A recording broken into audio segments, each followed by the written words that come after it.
আমরা প্রতিকার যে পেলাম না, এতে আমরা না, এতে দেশবাসীর তাদের রায়ের প্রতিফলন হলো না, মূল্যায়ন হলো না। আমরা বিরোধী দলে বসে এই অবমূল্যায়ন আমরা মেনে নিতে পারি না। এই জন্য তার প্রতিবাদে আমরা ওয়াকআউট করছি। মাননীয় বিরোধী দল নেতা, আপনি আমার বক্তব্য তো সম্পূর্ণ করতে দিলেন না। আমি আপনার পুরো বক্তব্য শুনেছি।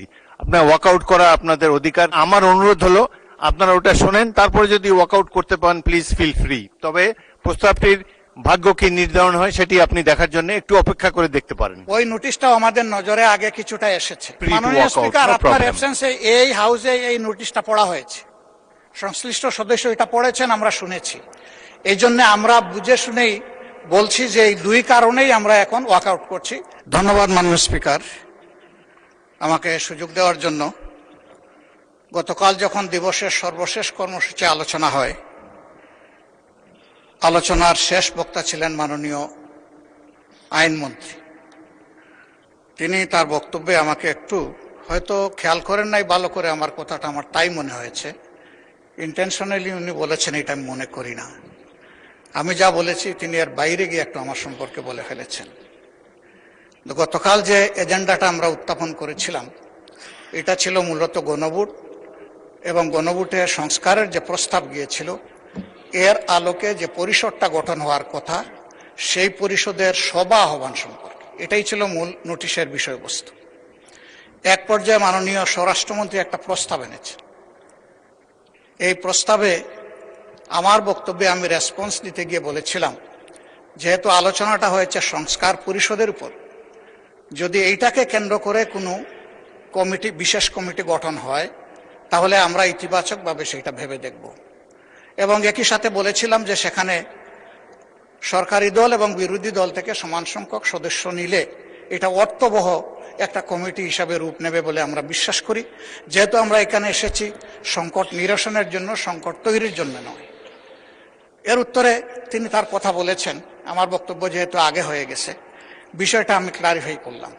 কিন্তু যেহেতু এটা জন আকাঙ্ক্ষার বিষয়, গণভোটের বিষয়, প্রায় 70% মানুষের রায়ের বিষয়, আমরা প্রত্যাশা করেছিলাম যে আপনার মাধ্যমে প্রতিকার পাব এবং সিদ্ধান্তের জন্য আমি আপনাকে আহ্বান জানিয়েছিলাম। কিন্তু কোনো সিদ্ধান্ত হলো কিনা আমি বুঝতে পারি নাই। এই বিষয়টা আপনার কাছ থেকে আমি স্পষ্ট জানতে চাই। ধন্যবাদ মাননীয় স্পিকার। মাননীয় বিরোধী দলের নেতা, কালকের প্রস্তাবটি ছিল একটি মুলতবি প্রস্তাব।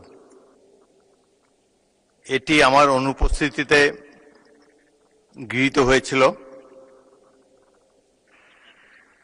বাংলাদেশের 53 বছরের সংসদীয় ইতিহাসে মাত্র 3টি মুলতবি প্রস্তাব গৃহীত হয়েছে। একটি জনাব আনোয়ার হোসেন মঞ্জুর, অপরটি ছিল গ্রেনেড হামলা সম্পর্কিত, আর একটি ছিল নুর ইসলাম মনির কোস্টগার্ড সম্পর্কিত।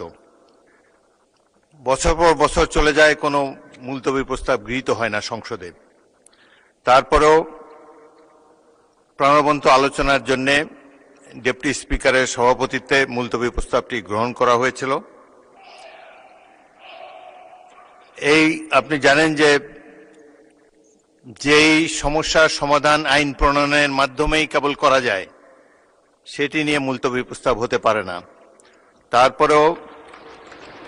তারপরেও উদারভাবে বিরোধী দলকে কথা বলার সুযোগ দেবার জন্য এটি গ্রহণ করা হয়েছে। আরও একটি আমি বলতে চাই, এই সম্পর্কিত আরও একটি মুলতবি প্রস্তাবের নোটিশ আজকে আমরা বিবেচনা করব। আপনাদের মধ্যে যদি কোনো কথা বলার বাকি থাকে, আমি বলেছিলাম যে বাকি কথা হলে আগামীকাল হবে, আজকেও আপনারা যদি প্রয়োজন হয় সেই নোটিশটি সম্পর্কে যখন আলাপ আলোচনা করব, আপনাদের আরও যদি বক্তব্য থাকে, কথা বলার অবারিত সুযোগ আপনারা পাবেন।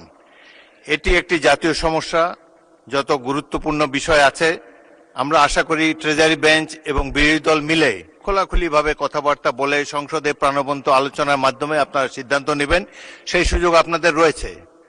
এটি মহান হাউস অব দি পিপল, আপনারাই ডিসাইড করবেন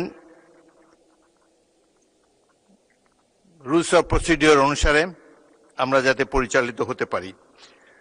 তো আমি বলেন। প্রতিকার চেয়েছিলাম। এ বিষয়টা কোনো দলের সাথে সম্পর্কিত না। যে বিষয়টা নির্বাচনের আগে সরকারি দল, বিরোধী দল সবাই একমত হয়েছিলাম, এর সপক্ষে কথাও বলেছি, ক্যাম্পেইন করেছি। আমরা প্রতিকার যে পেলাম না, এতে আমরা না, এতে দেশবাসীর তাদের রায়ের প্রতিফলন হলো না, মূল্যায়ন হলো না। আমরা বিরোধী দলে বসে এই অবমূল্যায়ন আমরা মেনে নিতে পারি না। এই জন্য তার প্রতিবাদে আমরা ওয়াকআউট করছি। মাননীয় বিরোধী দল নেতা, আপনি আমার বক্তব্য তো সম্পূর্ণ করতে দিলেন না। আমি আপনার পুরো বক্তব্য শুনেছি। আপনার ওয়াকআউট করা আপনাদের অধিকার, কিন্তু আমি বলতে চাই যে আজকে একটু পরে আরেকটি মুলতবি প্রস্তাব বিবেচিত হবে। সেখানে আমার মনে হয় যে আপনি আপনাদের প্রশ্নের উত্তর পেয়ে যাবেন এবং সেখানে মন খুলে আপনারা আরো কথা বলতে পারবেন। সুতরাং আমার অনুরোধ হলো আপনারা ওটা শোনেন, তারপরে যদি ওয়াকআউট করতে পারেন প্লিজ ফিল ফ্রি। তবে প্রস্তাবটির ভাগ্য কি নির্ধারণ হয় সেটি আপনি দেখার জন্য একটু অপেক্ষা করে দেখতে পারেন। ওই নোটিশটাও আমাদের নজরে আগে কিছুটা এসেছে এবং আমরা মনে করি যে মূল নোটিশকে চাপা দেওয়ার জন্য ওই নোটিশটা সামনে আনা হয়েছে। এই জন্য দুইটার প্রতিবাদেই আমরা এই সংসদ থেকে আপাতত মাননীয় বিরোধী দলের নেতা, ধন্যবাদ মাননীয় নোটিশই তো উত্থাপন হয়নি, আপনি কি করে বুঝলেন কোনটা চাপা দেওয়ার জন্য এটা করা হচ্ছে? আমি অনুরোধ করছি একটু ধৈর্য ধরে অপেক্ষা করেন, নোটিশের বিষয়বস্তু শুনেন, তারপরে আপনারা ফিল ফ্রি টু মাননীয় ওয়াক আউট। স্পিকার, আপনার অ্যাবসেন্সে এই হাউসে এই নোটিশটা পড়া হয়েছে, সংশ্লিষ্ট সদস্য এটা পড়েছেন, আমরা শুনেছি। এই জন্য আমরা বুঝে শুনেই বলছি যে এই দুই কারণেই আমরা এখন ওয়াকআউট করছি। আপনাকে ধন্যবাদ।